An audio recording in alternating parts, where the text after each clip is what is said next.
नमस्कार, स्वागत है आप सभी का संत कबीर विद्यापीठ पीजी कॉलेज के इस ऑफिशियल यूट्यूब चैनल पर। मैं विपुल मिश्रा आ गया हूं अपने नेक्स्ट लेक्चर के साथ, जिसका नाम है प्लानिंग। तो आज हम प्लानिंग के बारे में पढ़ेंगे। प्लानिंग हमारा सबसे पहला फंक्शन होता है ऑफ द मैनेजमेंट। मैनेजमेंट के हमने 5 फंक्शंस पढ़े थे: planning, organizing, staffing, directing and controlling. ये हमने 5 प्राइमरी फंक्शंस जो हमारे थे उसको हमने पढ़ा था, जिसमें सबसे पहला हमारा कौन सा था? प्लानिंग था। सबसे पहले हमने कौन सा पढ़ना है? प्लानिंग। तो प्लानिंग के बारे में हम देखते हैं concept of mental process. Planning क्या होता है? Concept of mental process. Thinking before doing. किसी भी काम को करने से पहले हमें क्या करना होता है? सोचना होता है कि वो किस तरह से करना है, किस एल्गोरिथम में, किस प्रोसेस से उसको करना है, उसके बारे में हम सोचेंगे। उसके क्या क्या अल्टरनेटिव्स हो सकते हैं, किस तरह से हमें उसको परफॉर्म करना है, किस तरह से हमें प्लान करना है, इसके बारे में हम सोचेंगे और उसको प्लान करेंगे। उसके बाद क्या होता है? सिलेक्शन प्रोसेस होता है। प्लानिंग क्या होता है? सिलेक्शन प्रोसेस होता है ऑफ द बेस्ट अल्टरनेटिव। कई सारे हमारे पास अल्टरनेटिव्स होंगे कि किसी भी टास्क को परफॉर्म करना है तो उसके अलग अलग अल्टरनेटिव्स होंगे कि ये भी कर सकते हैं, ये भी कर सकते हैं। कई सारे हमारे पास ऑप्शंस होंगे। उस ऑप्शंस में से जो हमारा बेस्ट ऑप्शन होगा उसको हम सेलेक्ट करेंगे। ये क्या होता है? सिलेक्शन प्रोसेस कॉन्सेप्ट होता है। ठीक है। इसके बाद हमारा जो नेक्स्ट आता है वो क्या है? Concept of universality.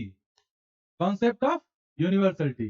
तो बेसिकली ये जो प्लानिंग होता है वो हर एक डिपार्टमेंट पे होता है। यूनिवर्सलिटी से हम यही समझते हैं कि किसी भी ऑपरेशन में हो गया, मार्केटिंग में हो गया, या आप कह सकते हैं कि पूरे ओवरऑल ऑर्गेनाइजेशन के लिए हो गया, कहीं भी ये जो है प्लानिंग हम कर सकते हैं। तो ये यूनिवर्सल होता है, किसी भी जगह पे ये फिट होगा। उसके बाद हमारा क्या नेक्स्ट आता है? Concept of forecasting. प्लानिंग हमारा फ्यूचरिस्टिक होता है। फ्यूचर को हम ध्यान में रखते हुए प्लानिंग करते हैं कि हमें फ्यूचर में क्या करना होता है। प्लानिंग बेसिकली क्या करता है? Where we are, where we are, और दूसरा हम क्या देख रहे हैं कि where we have to be in future. ये जो दो टर्म है, इससे आप समझ रहे हैं कि अभी हम कहाँ हैं प्रेजेंट में, या हम पास्ट में कहाँ थे, और हमें इन फ्यूचर कहाँ पर होना है, किस कंडीशन में, किस सिचुएशन में हमें जाना है। इसी को जो है फोरकास्टिंग से हम देख लें अगर, तो फ्यूचर में हमें कहां पर जो है अपने आप को स्टैंड रखना है, वो जो है प्लानिंग के थ्रू ही पॉसिबल होता है। ठीक है। तो इन दोनों के गैप को क्या करता है? ब्रिज करता है प्लानिंग। ठीक है। उसके बाद हमारा नेक्स्ट आता है क्या? Concept of objective. तो कई सारे ऑब्जेक्टिव हो सकते हैं। ऑब्जेक्टिव्स हमारे कई सारे होंगे और उन ऑब्जेक्टिव्स को ध्यान में रखते हुए हम प्लानिंग करेंगे कि हमारे ऑर्गेनाइजेशन के कुछ ऑब्जेक्टिव्स होते हैं। मान लीजिए कि डिपार्टमेंट को, या आप कह सकते हैं कि कंपनी एक है तो उसको क्या प्रोड्यूस करना है और किस तरह से करना है और कितने क्वांटिटी में करना है, किस तरह से, किस कॉन्सेप्ट पे लेके चलना है। इनोवेशन की का प्रोडक्ट होगा या पुश सिस्टम होगा, कि जैसे हम कई सारे मल्टीपल प्रोडक्ट्स को, अलग अलग सेगमेंट के प्रोडक्ट्स को एक साथ लॉन्च कर दिए मार्केट में, तो उन सारी चीजों का जो ऑब्जेक्टिव होगा, ये हम एक तरह से मोटो लेके चलते हैं कि किस तरह से हमें मार्केट में स्टैंड करना है खुद को। तो वो ऑब्जेक्टिव जो होगा कंपनी का, उसको भी ध्यान में रख के चलना होता है, उसके अकॉर्डिंग प्लानिंग होती है।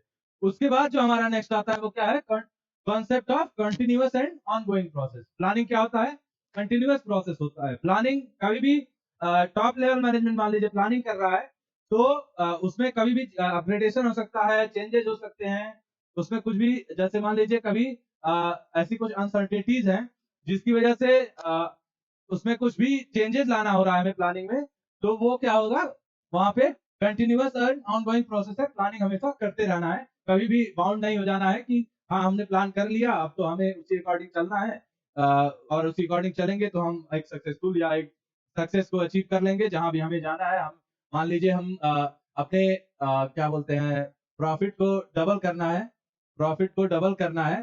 तो अगर हमने कुछ कई सारे अल्टरनेटिव्स हैं उसमें से जो कोई भी सेलेक्ट कर लिया, और अगर वो बेस्ट है, हम ऐसा कई सारे स्टडीज के बाद अगर हम एक पॉइंट पे आते हैं कि वो कोई भी एक पर्टिकुलर, जैसे मान लीजिए हमने क्या किया, उसमें कई सारे अलग अलग product P1 P2 P1 P2 P3 P4 कई सारे अलग अलग प्रोडक्ट्स हमने लॉन्च कर दिए। धड़ाधड़ हमने कई सारे प्रोडक्ट लॉन्च कर दिए। तो इससे क्या हुआ? हमने क्या फोकस में लेके चला कि प्रॉफिट को डबल करना है। ठीक है। लेकिन बीच में कुछ अनसर्टेनिटीज आ गई जिस वजह से कोई एक दो प्रोडक्ट फेल हो गया, और वो बाकी एक दो प्रोडक्ट अगर सक्सेस भी हुआ तो बाकी जो दो प्रोडक्ट फेल हुए, मान लीजिए दो प्रोडक्ट सक्सेस हो गए, दो प्रोडक्ट फेल हो गए, लेकिन उनका जो दोनों का एक सम होगा, एक एवरेज हमने प्रॉफिट जो देखा वो हमारा डबल नहीं हो पाया। ठीक है, तो क्या ये केस आ गया कि अनसर्टेनिटीज हो गया या फेलियर हो गया? तो इस केस में क्या होगा, हम कंटिन्यूअस अगर प्लानिंग नहीं करके चल रहे होंगे तो वो क्या होगा, हमारा अचीव नहीं हो पाएगा, फेलियर हो जाएगा। तो इसलिए हमेशा कंटिन्यूअसली हमें प्लान करते रहना चाहिए। उसके बाद हमारा नेक्स्ट क्या आता है, कॉन्सेप्ट ऑफ म्यूचुअल डिपेंडेंसी।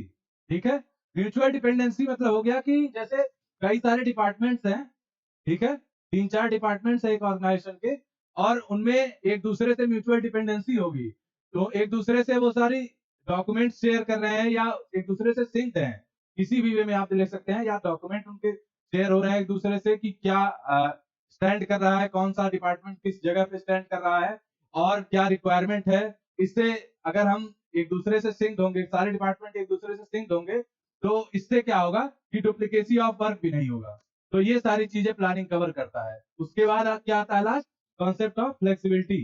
कहीं भी अनसर्टेनिटीज को ध्यान में रखते हुए कभी भी फ्लेक्सिबल होना चाहिए, एक रिजिड प्लान नहीं होना चाहिए कि ऐसा ही हमने सोच रखा है तो यही हमें करना है, ऐसा नहीं पॉसिबल हो सकता है कभी भी, क्योंकि रियल लाइफ में ये इम्प्लीमेंट नहीं किया जा सकता है।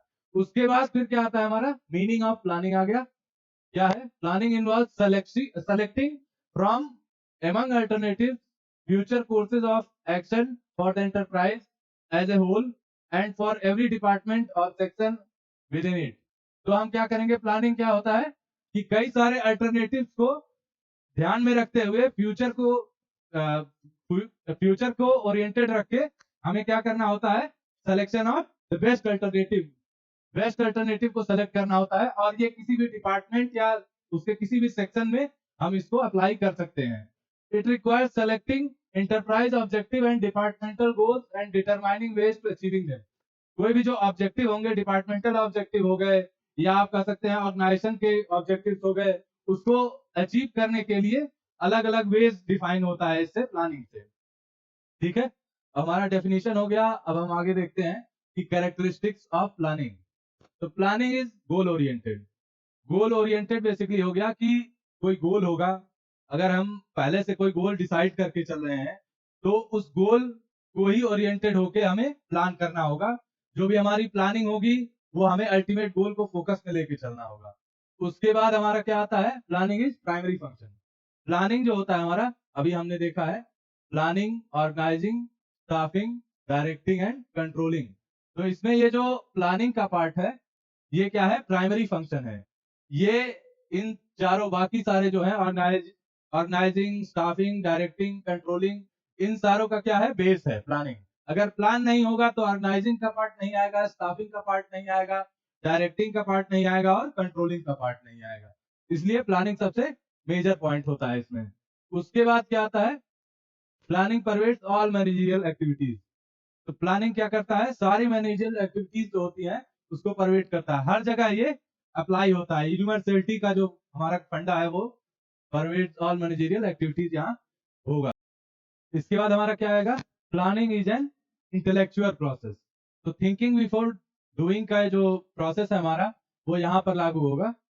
तो प्लानिंग क्या होगा हमारा, पहले हम सोचेंगे कि हमें करना क्या है और उसके बाद उसको इम्प्लीमेंट करेंगे, तो किस एल्गोरिथम में करेंगे और किस तरह से उसको आगे लेके चलेंगे, ये सारी चीजें क्या होगी, इंटेलेक्चुअल प्रोसेस हो गई। ठीक है, तो उसके बाद हमारा नेक्स्ट क्या आएगा, planning is continuous process. Planning हमारा कंटिन्यूअस चलता रहेगा। तो प्लानिंग क्या होगा, एक कंटिन्यूअस प्रोसेस है, हर समय पे कहीं भी कभी भी वो जो है चेंजेज हो सकते हैं, तो उस अकॉर्डिंग प्लान करते रहना है। एक मैनेजर प्लानिंग को लगातार परफॉर्म करता रहेगा, इनिशियल प्लान्स पे ही नहीं वो चलेगा, वो बीच बीच में प्लानिंग में कुछ चेंजेस है या अपग्रेडेशन है तो उस अकॉर्डिंग वो प्लान करता रहेगा। उसके बाद हमारा क्या है, planning is an integrated process. Integrated process मतलब हो गया कि एक डिपार्टमेंट का जो सब गोल होगा, एक डिपार्टमेंट की जो प्लानिंग होंगी किस तरह से एक डिपार्टमेंट को रन करना है, सारे डिपार्टमेंट्स जो भी तीन चार डिपार्टमेंट्स, अगर एक कंपनी में चार डिपार्टमेंट है तो वो चारों डिपार्टमेंट के जो ऑब्जेक्टिव्स होंगे उसको फुलफिल करने के लिए किस तरह से प्लानिंग हो रहा है, किस तरह से उसका इम्प्लीमेंटेशन हो रहा है, उन सारी चीजों को जो है क्या करेंगे, हम इंटीग्रेट कर रहे हैं एक कंपनी के ओवरऑल गोल के साथ। तो प्लानिंग क्या होगा हमारा, इंटीग्रेटेड होगा। उसके बाद हमारा नेक्स्ट क्या आता है, planning is forward looking. Planning हमेशा फॉरकास्टिंग को ध्यान में रखते हुए चलना है हमें, कि प्लानिंग क्या करेंगे, हम फ्यूचर को लेके चलेंगे कि फ्यूचर में हमें कहाँ पे स्टैंड करना है, उसका प्रिडिक्शन हम पास्ट के एक्सपीरियंसेस के साथ भी या हम करंट सिनेरियो को ध्यान में रखते हुए फॉरकास्टिंग करेंगे कि फ्यूचर में हम किस तरह से होंगे या किस तरह से हमें लेके चलना है अपने आप को, उस तरह उसकी प्लानिंग जो होगी वो फॉरवर्ड लुकिंग हो गई। उसके बाद हमारा नेक्स्ट क्या आता है, प्लानिंग इन्वॉल्व डिसीजन मेकिंग। तो डिसीजन मेकिंग जो बेसिकली होता है वो प्लानिंग के टाइम पे ही होगा, जब हम selection of the best alternative लेंगे तो वहां पर डिसीजन मेकिंग आता है। अब डिसीजन मेकिंग जरूरी नहीं है कि हमारा कई सारे अल्टरनेटिव होगा तभी हमारा डिसीजन मेकिंग होगा। अब हमारे पास अगर एक ही अल्टरनेटिव है, मान लीजिए सिंगल अल्टरनेटिव है, तो उसमें डिसीजन मेकिंग नहीं आया। अब डिसीजन मेकिंग कैसे नहीं हुआ, इसका मैं एक एग्जांपल ले लेता हूं। जैसे मान लीजिए कि अगर हम अपने लोकल एरिया की बात करें, स्टूडेंट है कोई, उसको बीबीए करना है, ठीक है, उसको बीबीए करना है और उसके पेरेंट्स क्या कह रहे हैं कि वो कहीं बाहर जाके नहीं पढ़ सकता है, घर से ही पढ़ना, घर से उसको नियर बाई कहीं भी अपना एक कॉलेज चूज करना है और उसको क्या करना है, बीबीए करना है, ठीक है। अब बीबीए करना है तो पहले वो क्या देखेगा कि उसके पास क्या क्या अल्टरनेटिव्स हैं, कितने कॉलेजेस हैं जहां से वो बीबीए कर सकता है अपने नियर बाई में। तो जैसे मैं बात कर रहा हूँ कि संत कबीर विद्यापीठ पीजी कॉलेज जो है वो संत कबीर नगर में है। तो संत कबीर नगर में बीबीए कोर्स जो है एक ही जगह है, कहां पर है, संत कबीर विद्यापीठ पीजी कॉलेज में। तो उसके पास सिंगल अल्टरनेटिव होगा कि वो हमारे कॉलेज को चूज करे, ठीक है। तो यहाँ डिसीजन मेकिंग नहीं हुआ, यहाँ फोर्स डिसीजन मेकिंग हो गया, एक सिंगल ऑप्शन हो गया, ठीक है। उसके बाद हमारा क्या आता है, planning is directed towards efficiency. अब एफिशिएंसी अगर नहीं हुआ तो प्लानिंग का कोई मतलब ही नहीं है। तो बेसिकली यहाँ क्या हो गया, एफिशिएंसी को फोकस में रखते हुए एफिशिएंट और इफेक्टिव वे में किसी चीज को परफॉर्म करने के लिए हम क्या करते हैं, पहले प्लानिंग करते हैं, एक प्लान बनाएंगे कि किस तरह से हम उसको परफॉर्म करेंगे किसी भी ऑपरेशन को, और उसको परफॉर्म करने में क्या हम देखेंगे कि लीस्ट कॉस्ट में या लीस्ट एफर्ट में एक मैक्सिमम आउटपुट हम गेन कर सके, इसको ध्यान में रखेंगे। वही हमारा क्या हो गया, एफिशिएंसी हो गया, वही हमारा इफेक्टिव हो गया एक प्रोसेस। उसके बाद हम देखेंगे क्या, प्लानिंग प्रोसेस। अब प्लानिंग किस तरह से करते हैं उसका एक प्रोसेस होता है, वो हम आज देख रहे हैं आगे। क्या है इसमें, असेसिंग द सिचुएशन और प्रॉब्लम। पहले देखेंगे कि प्रॉब्लम क्या है, असेसिंग द प्रॉब्लम, क्या हमें करना है उसके बारे में हम सोचेंगे, ठीक है। एक ऑब्जेक्टिव देखेंगे कि किस ऑब्जेक्टिव को ध्यान में रखना है, कौन कौन से ऑब्जेक्टिव को हमें फुलफिल करने के लिए हमें सोचना है, उस ऑब्जेक्टिव के जितने भी सिचुएशंस हैं, प्रॉब्लम्स हैं, क्या क्या है वो देखेंगे। उसके बाद फिर हम क्या देखेंगे, स्टेब्लिशिंग ऑब्जेक्टिव। फिर उसके बाद उस सिचुएशन से हम ऑब्जेक्टिव बनाएंगे कि हमें क्या करना है, ठीक है। उसके बाद क्या आएगा, डेवलपिंग प्लानिंग प्रेमिसेस। अब प्लानिंग प्रेमिसेस देखेंगे कि क्या क्या हमारे पास एजम्पशंस हैं, कौन से एजम्पशंस को हमें ध्यान में रखना है, क्या क्या हमें लेके चलना है, वो सारे एजम्पशंस को हम डेवलप करेंगे अलग अलग। उन एजम्पशंस से क्या होगा, हमें अल्टरनेटिव्स का पता होगा, ठीक है। क्या क्या अल्टरनेटिव्स हमारे पास बन रहे हैं। जैसे अगर हम एक स्टूडेंट है, उसको 12th उसने पास कर लिया है, तो उसके बाद वो बीबीए करेगा या बीकॉम करेगा या बीसीए करेगा या नॉर्मल जो है कुछ भी बीए वगैरह कर लिया, तो उसके पास कई सारे ऑप्शंस हैं, ठीक है। कई सारे ऑप्शंस होंगे, तो ये सारे उसके क्या हो गए, अल्टरनेटिव्स हो गए। अब उसके करियर के लिए, उसके फ्यूचर के लिए कौन सा कोर्स बेटर होगा, ये उसे सेलेक्ट करना है। और उसकी स्टडी वो उसके नियर बाई और भी लोग होंगे जो ऑलरेडी कुछ सक्सेस अचीव कर चुके होंगे, उसके पड़ोसी हो गए या उसके फ्रेंड सर्कल में कोई हो गया या उसके रिलेटिव्स हो गए, तो उसे इससे पता चलेगा क्या कि कौन सा कोर्स उसके लिए बेटर है। तो selection of the best alternative, मान लीजिए उसने बीबीए का अल्टरनेटिव सेलेक्ट कर लिया, ठीक है। तो उसने क्या किया, एक अल्टरनेटिव को सेलेक्ट किया, ठीक है। इवेलुएटिंग अल्टरनेटिव कोर्सेज, अब वो देखेगा उसमें कि कहाँ से कर सकता है, किस कॉलेज से कर सकता है, यहाँ नियर बाई में लोकल एरिया में कोई कॉलेज है तो उसको देखेगा, बेस्ट कॉलेज से करना है या किसी एवरेज कॉलेज से करना है, ये सारी चीजों का वो एवेल्युएशन करेगा। उसके बाद क्या करेगा, selecting A course of action, वो फिर देखेगा कौन सा अल्टरनेटिव बढ़िया है, किस कॉलेज से करना चाहिए या कौन सा कोर्स करना चाहिए, सारे चीजों का सिलेक्शन करेगा अल्टरनेटिव का। और उसे आगे क्या करेगा, फॉर्मुलेट डेरिवेटिव प्लान्स, ठीक है। उसके अकॉर्डिंग वो प्लान करेगा फिर कि कितने फी में उसका हो रहा है, क्या सारी चीजें हैं, वो सारी चीजों का वो ओवरऑल सोचेगा, देखेगा और उसको इम्प्लीमेंट करने के लिए आगे फर्दर वो चूज करेगा और बीबीए को वो कर रहा है मान लीजिए। उसके बाद फिर आता है लास्ट का एग्जीक्यूटिव प्लान बाय बजटिंग। इसमें वही फीस वगैरह का रिलेटेड आ गया कि किस तरह से एक पर्टिकुलर टाइम फ्रेम में 3 साल लगना है, तो उसमें क्या फर्स्ट ईयर की फीस है, सेकेंड ईयर की, थर्ड ईयर की, हर ईयर की फीस को वो देखेगा, उस अकॉर्डिंग वो प्लान करेगा कि ये बजट में है, किस तरह से उसको लेके चलना है, आगे कितना उसको खर्चा करना है। अगर उस पेरेंट से नहीं हो पा रहा है तो वो कहीं साइड जॉब भी कर रहा है, तो वो सारी चीजों को ध्यान में रख के वो बजटिंग करेगा उस चीज का।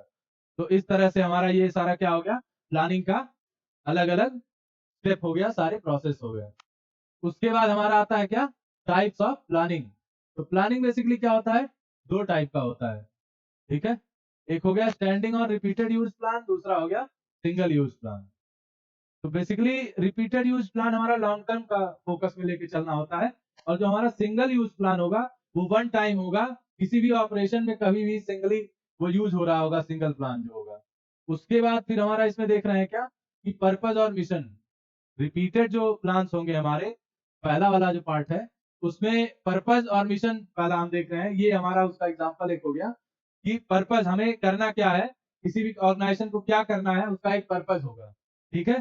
तो उस पर्पज को सोचेगा कि हमें किस फील्ड में, किस मार्केट में हमें चलना जाना है, उन सारी चीजों का वो सोचेगा। उसके बाद फिर हमारा ऑब्जेक्टिव्स आ गए कि क्या क्या ऑब्जेक्टिव्स होंगे कंपनी के, किन किन चीजों को ध्यान में लेके चलना है। उसके बाद हमारा आ गया पॉलिसीज का। पॉलिसीज क्या क्या करती हैं, पॉलिसीज बेसिकली क्या होती हैं, ये जो ऑब्जेक्टिव्स हैं उनके अकॉर्डिंग ही पॉलिसीज बनाई जाती हैं। एक स्टेटमेंट होता है जिसको मैनेजर परफॉर्म करने के लिए उसकी हेल्प लेता है, और उसी अकॉर्डिंग ही जो है वो अपने जॉब को परफॉर्म करता है।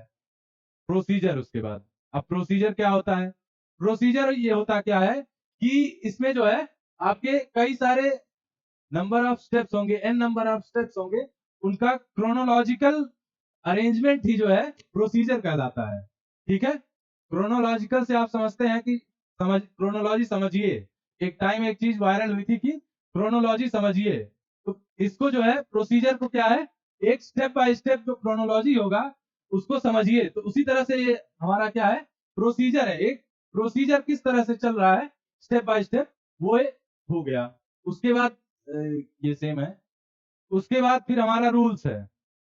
रूल्स, रूल्स बेसिकली क्या हो गया, प्रोसीजर में जैसे मान लीजिए कोई एक स्टेप है, वो हमारा रूल भी हो सकता है कि हमें कहीं भी किसी कॉलेज में मान लीजिए एंट्री लेना है, विजिटर है हम, तो उसमें क्या करना होगा, विजिटर पास लेके जाना होगा, तो ये एक रूल है। तो रूल क्या है हमारा कि हमें उसमें विजिटर पास लेके जाना है। और प्रोसीजर क्या है कि वहां पहले गेट पे जाएंगे और उसके बाद फिर वहां विजिटर पास बनवाएंगे। विजिटर पास बनवाना एक रूल हो गया, ठीक है, बीच में एक स्टेप। और उसके बाद फिर प्रोसीजर नेक्स्ट क्या होगा कि विजिटर पास मिल गया, अब वो गए और जिस भी ऑफिस में उन्हें वर्क है वहां पर जाएंगे, जो भी अपना काम है वो करवाएंगे, वहां पे फी सबमिट करना है फी सबमिट करवाएंगे, गार्जियन है मान लीजिए अगर। और उसके बाद फिर स्टूडेंट को या उनका जो बच्चा पढ़ रहा है स्कूल में, कॉलेज में, उसको लेके जाएंगे। ये सारा एक प्रोसीजर है अपने बच्चे को स्कूल से लेके जाने का या कॉलेज से लेके जाने का है गार्जियन के लिए। तो ये प्रोसीजर होगा, और उसमें से एक रूल क्या है कि विजिटर पास बनवाना है, ये रूल है, ठीक है। तो वो एक उसका स्टेप हो गया। और स्ट्रेटजीज बेसिकली हो गई हमारी लॉन्ग टर्म हो गए, प्रोसीजर्स जो भी हमारे होंगे, रूल्स हमारे जो होंगे, हमारी पॉलिसीज जो होंगी, इन सारी चीजों के लिए एक स्ट्रेटजी होती है, एक प्लान हम लेके चलते हैं ओवरऑल कंपनी के लिए, तो वो हमारी क्या हो गई, स्ट्रेटजीज हो गई। तो ये सब बेसिकली हम देख रहे हैं क्या है, लॉन्ग टर्म है, ठीक है। उसके बाद सिंगल यूज प्लान। अब इसमें मेथड जो हमारा है वो हमारा क्या हो गया, प्रोसीजर से ही रिलेटेड हो गया, लेकिन मेथड हमारा सिंगल यूज है, ठीक है। किसी भी ऑपरेशन के बीच में छोटा सा मेथड हम अप्लाई कर रहे हैं तो वो क्या होगा, सिंगल यूज होगा, वन टाइम होगा। लेकिन हम प्रोसीजर जो होगा वो लॉन्ग टर्म होगा, लगातार चलता रहेगा सेम प्रोसीजर, कंपेटिबल होगा वो, क्योंकि इन जनरल होगा, हर टाइम वो एप्लीकेबल होगा। लेकिन मेथड जो होगा वो पर्टिकुलर टाइम के लिए ही एप्लीकेबल होगा, पर्टिकुलर जगह के लिए ही एप्लीकेबल होगा, तो इसलिए ये सिंगल यूज हो जाएगा। उसके बाद हमारा नेक्स्ट आता है प्रोग्राम। प्रोग्राम जैसे कि हमारे जो भी प्रोजेक्ट हो गए, कई सारे प्रोजेक्ट भी आगे हम देखेंगे, तो जो प्रोजेक्ट हो गए हमारे उनका किस तरह से किस वे में लेके चलना है, उन सारी चीजों का एक प्रोग्राम हो गया हमारा। उसके बाद फिर क्या आ गया हमारा बजट। अब बजट हम स्टडी करेंगे एक पर्टिकुलर टाइम फ्रेम के लिए, और ये भी इसी तरह से हो गया कि सिंगल यूज है, वन टाइम यूज होगा, एक टाइम पे एक ही अकॉर्डिंग एक पर्टिकुलर सिनेरियो में उसी तरह का बजट लेके चलेंगे, हर टाइम बदलता रहेगा वो बजट का प्लान जो होगा। उसके बाद हमारा आ गया प्रोजेक्ट। अब प्रोजेक्ट्स भी सिंगल यूज हो गया।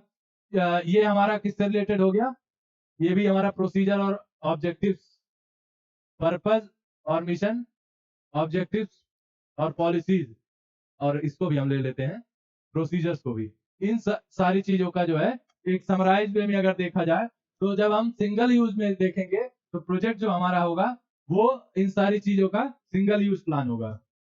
उसके बाद हमारा नेक्स्ट क्या आता है, schedules. Schedules basically particular time frame के लिए होता है, थोड़ा थोड़ा उसमें यूज होता रहता है। उसके बाद हम आते हैं फिर क्या, सिग्निफिकेंस इंपॉर्टेंस ऑफ प्लानिंग। ठीक है, इंपॉर्टेंस ऑफ प्लानिंग क्या क्या है, तो सबसे पहला है यहाँ पे focuses attention on objectives and results. तो इसमें बेसिकली हम क्या फोकस लेके चलते हैं कि हमारे क्या ऑब्जेक्टिव्स हैं, क्या उसके रिजल्ट्स होने हैं, उसको हम फोकस में लेके चलेंगे। स्टार्टिंग में ही प्लान हमने बना के रखा हुआ है, उसी को उसी अकॉर्डिंग चलेंगे, और उसमें ऑब्जेक्टिव भी फुलफिल होता रहे, इन चीजों का भी फोकस लेके चलेंगे। ठीक है, उसके बाद फिर हमारा नेक्स्ट क्या आता है, प्रोवाइड सेंस ऑफ डायरेक्शन। अब डायरेक्शन हमारा किस तरफ होगा, हमारा ऑब्जेक्टिव्स की, कंपनी के ऑब्जेक्टिव्स। अगर हम ओवरऑल देखें तो वो कंपनी के ऑब्जेक्टिव्स पे डायरेक्टेड होगा, और अगर हम डिपार्टमेंट का देखें तो वो डिपार्टमेंटल के ऑब्जेक्टिव्स को डायरेक्टेड होगा। उसके बाद हमारा आता है क्या, ऑफसेट अनसर्टेनिटीज। अब कोई अनसर्टेनिटीज वो ओवरकम तो नहीं कर सकता है प्लानिंग जो है, लेकिन ये क्या करेगा, उसको थोड़ा कम कर देगा, किसी भी अनसर्टेनिटीज को थोड़ा रिड्यूस कर सकता है हमारा प्लानिंग, क्योंकि हम उसी अकॉर्डिंग चल रहे होंगे। जो हमने प्लान किया होगा उसमें एक अल्टरनेटिव ये भी होगा कि ऐसा अनसर्टेनिटीज क्या क्या आ सकती हैं, उसकी भी स्टडी की होगी, तो उसके लिए बैकअप्स भी हमने रखे होंगे ऑलरेडी इन द प्लान। उसके बाद हमारा आता है नेक्स्ट, गाइड डिसीजन मेकिंग। जैसा मैंने डिसीजन मेकिंग ऑलरेडी बता ही दिया, तो इससे इंपॉर्टेंस कई सारे, ये सारी चीजें जो है वो आपको मैंने बता ही दिया है लगभग, तो उससे इंपॉर्टेंस आपको समझने में इजी रहेगा। अब उसमें देखेंगे आप गाइड डिसीजन मेकिंग। तो डिसीजन मेकिंग में जो है प्लानिंग अगर हम कर रहे हैं तो बेस्ट अल्टरनेटिव जो भी हम सेलेक्ट कर रहे हैं, वो हमने प्लान किया है तो हमने सारी चीजों का स्टडी किया है, तो उससे हमें कौन सा अल्टरनेटिव सेलेक्ट करना है वो हमें पता हो गया। और उससे ये क्या करता है, प्लानिंग हमारा डिसीजन मेकिंग, कोई भी नए इनिशिएटिव के लिए हो गया, या हमारा कोई भी इन द प्रोसेस कोई हम डिसीजन ले रहे हैं, तो उन सारी चीजों में ये हेल्प करता है प्लानिंग। उसके बाद फिर हमारा आ गया प्रोवाइड बेसिस फॉर डिसेंट्रलाइजेशन। ठीक है, तो डिसेंट्रलाइजेशन मतलब हो गया कि हमारा जो मेन ऑब्जेक्टिव हो गया, कंपनी का ऑब्जेक्टिव टॉप लेवल पे जो आ गया।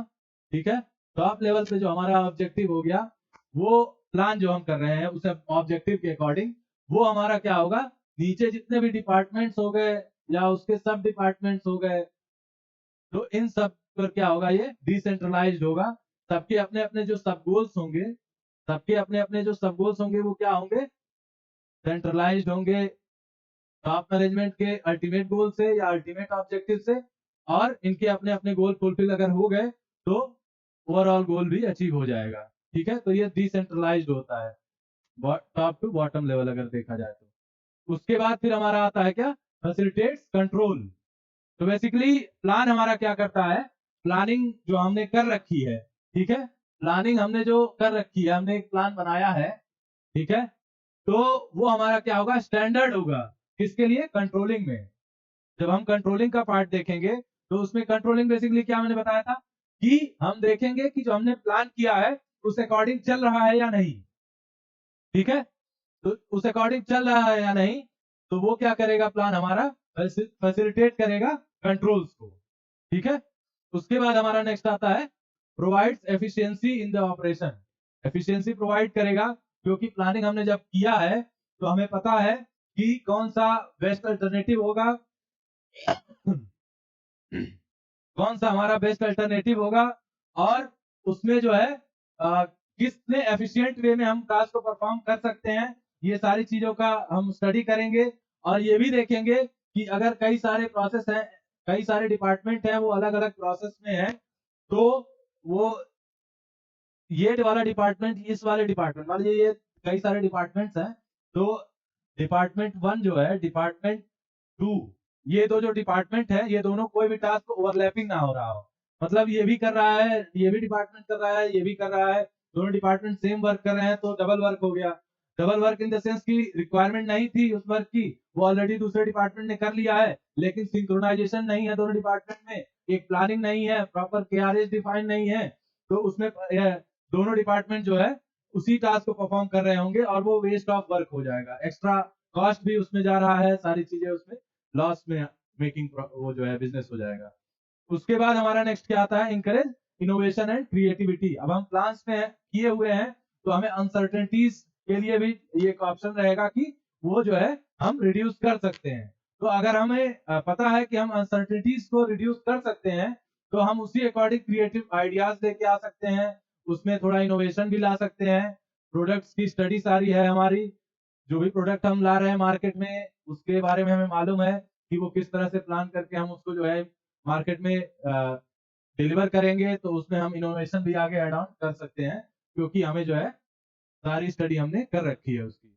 उसके बाद हमारा आता है लिमिटेशन ऑफ प्लानिंग। तो बेसिकली इसमें हम देख रहे हैं क्या, कि डेटा में भी अनरिलायबल, जो हमने डेटा लिया है प्लानिंग के लिए कि कौन से हम स्टडी जो भी कर रहे हैं उसके लिए हमारे पास जो डेटा है, जहां से हमें देखना है कि हमने पास्ट में क्या किया था और उस अकॉर्डिंग जो है हमें क्या आउटकम्स मिले थे, तो उसके जो अल्टरनेटिव्स हैं वो अगर हमारे पास कम है, तो हमें क्या होगा, अनरिलायबल डेटा हो गया और हम जो है फेल्योर की तरफ भी जा सकते हैं। उसके बाद हमारा आ गया प्लानिंग प्रीमिसेस में भी अनरिलायबल, जो हमने एजम्पशंस लिए हैं प्लानिंग के, क्या क्या अल्टरनेटिव्स हो सकते हैं, क्या हमें करना चाहिए, ये कर सकते हैं या नहीं, उसकी प्रॉपर स्टडी नहीं है, प्रॉपर वो जो है प्लानिंग को इम्प्लीमेंट कर नहीं पाएंगे हम, और वो अनरिलायबल हो गया, तो वो भी जो है हमें एक फेल्योर की तरफ ले जा सकता है। उसके बाद हमारा नेक्स्ट क्या आता है, it is time consuming and expensive. अब हमारा प्लानिंग ऐसा भी नहीं होना चाहिए कि वो कॉस्टली हो जाए और बाकी सारी चीजों में हम बजट का डिस्ट्रीब्यूशन ना कर पाए, तो रिसोर्सेज का जो एलोकेशन है वो प्रॉपर हर जगह उतना ही होना है जितना एफिशिएंटली उसकी रिक्वायरमेंट है, ठीक है। तो यहाँ पे it is time consuming and expensive. अब हम प्लानिंग ही करते रह गए और उसका इम्प्लीमेंटेशन नहीं कर पाए, उसके लिए हमारे पास बजट ही नहीं है, तो ऐसा भी नहीं होना चाहिए। तो हमें ये ध्यान में रख के चलना होता है कि कितना कॉस्ट हमें एलोकेट करना है प्लानिंग में और कितना प्लानिंग हमें करके चलना है, क्योंकि टाइम प्लान जो होगा वो इनिशियली नहीं करना होता है, बीच बीच में प्लान इज कंटिन्यूअस प्रोसेस। तो प्लानिंग जो होगा हमारा कंटिन्यूअस होगा, तो बीच बीच में और भी प्लान हमें करते रहना है, तो हमें क्या करना होता है, प्रॉपर एलोकेशन करना होता है बजट का, जिससे कि वो एक्सपेंसिव और टाइम कंज्यूमिंग ना हो, एक्सपेंसिव ना हो और टाइम कंज्यूमिंग तो बीच बीच में कर ही रहे हैं, तो इनिशियली अगर हम ज्यादा स्ट्रेच कर दिया उसको और इम्प्लीमेंटेशन का जो है टाइम नहीं मिला, एक पर्टिकुलर टाइम फ्रेम भी तो होना चाहिए, जो कि हमारा मेन उद्देश्य होता है प्लानिंग का, कि एक पर्टिकुलर टाइम फ्रेम में वो जो है प्लान को एग्जीक्यूट करना होगा।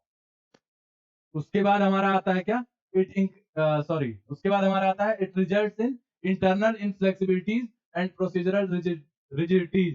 तो बेसिकली प्लान ऐसा भी नहीं होना चाहिए कि वो जो है इतना रिजिड हो कि मैनेजर्स को कुछ नया इनोवेटिव क्रिएटिव आइडियाज लेके आना हो और वो कुछ कर ना पाए। तो प्लान हमेशा क्या होना चाहिए, फ्लेक्सिबल होना चाहिए, ठीक है। फ्लेक्सिबल नहीं होगा तो जो है प्लान कभी भी सक्सेसफुल होने के चांसेस थोड़े रिड्यूस हो जाते हैं। उसके बाद हमारा नेक्स्ट आता है it encourages a false sense of security. कभी कभी क्या होता है कि मैनेजर सोचता है हमने प्लान कर लिया है और उस अकॉर्डिंग हम चल भी रहे हैं, सब कुछ सही ही होगा, लेकिन ऐसा रियल लाइफ में कभी भी नहीं होता है।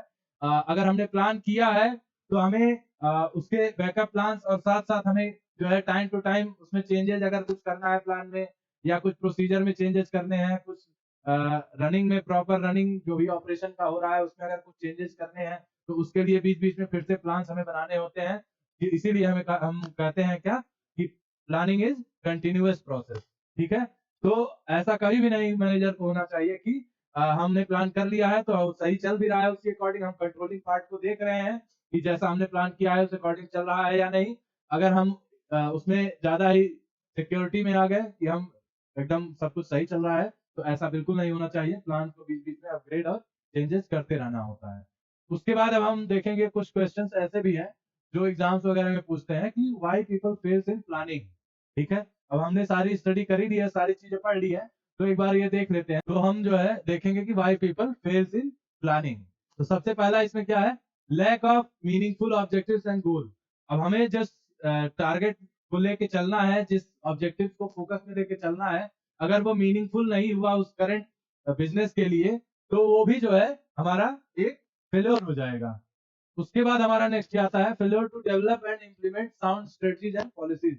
जो हमारी स्ट्रेटजीज और पॉलिसीज हैं जो कि लॉन्ग टर्म होती हैं, अगर वो हमने सही से इम्प्लीमेंट नहीं किया है प्लानिंग में, तो वो भी एक फेलियर की ओर जाएगा, क्योंकि वो डायरेक्शन उसका जो होगा, जो डायरेक्टिंग का पार्ट होता है, तो वो डायरेक्टेड नहीं होगा टू द अल्टीमेट गोल या to the main objective of the company. तो वो भी जो है एक फेलियर ही होगा। उसके बाद हमारा नेक्स्ट जो आता है, under estimating the importance of planning premises. जो हमारे अजम्पशंस हैं कई सारे, कि ऐसा भी हो सकता है, ये भी हो सकता है, वो भी हो सकता है। तो अगर ये सारी चीजों का हमने अंडर एस्टिमेट कर दिया इन चीजों को, तो उससे भी हमारा प्लान में फेलियर आ सकता है। ठीक है। उसके बाद हमारा क्या आता है next, failure to see the scope of plan. इस प्लानिंग से क्या क्या हो सकता है, फ्यूचर आउटकम्स क्या क्या होंगे, अगर वो हमने सही से उसकी मैपिंग नहीं की, सही से हम उसे समझ नहीं पाए, तो इससे भी फेलियर आ सकता है प्लानिंग में। उसके बाद फिर हमारा lack of commitment to planning. कभी कभी क्या होता है, जो मैनेजर्स होते हैं वो कमिटेड नहीं होते हैं कि हमें जो है प्लानिंग करना चाहिए, चलो इसको कर लेते हैं, ऐसे ही हो जाएगा। अगर ऐसा वो सोच उनके अंदर है, तो वो कभी भी प्लान सक्सेसफुल होने का नहीं है। ठीक है। तो कभी भी प्लान सक्सेसफुल नहीं होगा। और कभी हमेशा जब भी प्लान करना होता है, तो ये इसको प्रॉपर फोर्सफुली इसको अप्लाई करना चाहिए। कभी भी ये फोर्सली प्रैक्टिस में लाना चाहिए प्लानिंग को, कि हमें कोई भी टास्क परफॉर्म करना है या कोई भी ऑपरेशन करना है, तो उसमें प्लानिंग सबसे पहला सेगमेंट होगा। हमें प्लानिंग सबसे पहले करना होगा। अगर हम ये लेके चलेंगे, तो कमिटमेंट टू प्लानिंग होगा और प्लानिंग के सक्सेसफुल होने के चांसेस ज्यादा होंगे। ठीक है। उसके बाद फिर नेक्स्ट आता है excessive reliance on experiences. Past experiences पे अगर हम ज्यादा रिलाई करेंगे कि उस टाइम ऐसा हुआ था, तो आज भी ऐसा ही होगा, कल भी वैसा ही होगा जैसा हमारा कल हुआ था, लास्ट डे हुआ था। तो अब जरूरी नहीं है कि what happened yesterday is likely to fit for tomorrow's happening. ठीक है। तो बेसिकली इसमें क्या होगा कि पास्ट एक्सपीरियंस पे हम ज्यादा रिलाई नहीं कर सकते हैं। और उसके बाद हमारा क्या आता है, वर्क कंट्रोल। हमारा जो वर्क कंट्रोल होगा, उसको हमें क्या करना होगा, मैनेज करके चलना होगा।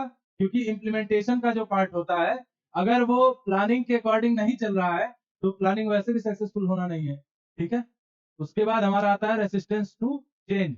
कभी भी बीच में चेंजेस अगर करने होंगे प्लानिंग में, ऑब्जेक्टिव में, या उसके जो भी ऑपरेशन है, प्रोसीजर चल रहा है, उसमें अगर कुछ चेंजेस होंगे, तो वो चेंजेस जरूरी है। क्योंकि अनसर्टेनिटीज को ध्यान में रखते हुए चले अगर हम, तो फ्लेक्सिबल होना चाहिए एक मैनेजर को। कभी भी कुछ भी अगर चेंजेस की रिक्वायरमेंट है, अगर वो करंट सिनेरियो कह रहा है कि वहां पे चेंजेस की जरूरत है, तो चेंजेस होने चाहिए। ठीक है। तो रेसिस्टेंस टू चेंज। इसके बाद हम आप देख रहे हैं हम लोग कि हमने संत कबीर विद्यापीठ पीजी कॉलेज ने अलग अलग कई सारे आपके कोर्सेज के, कई सारे सब्जेक्ट्स के क्लासेस लेके आ गया है। तो इन क्लासेस को भी देखिए और बने रहिए हमारे ऑफिशियल यूट्यूब चैनल से, जिसका नाम है संत कबीर विद्यापीठ पीजी कॉलेज। Thank you.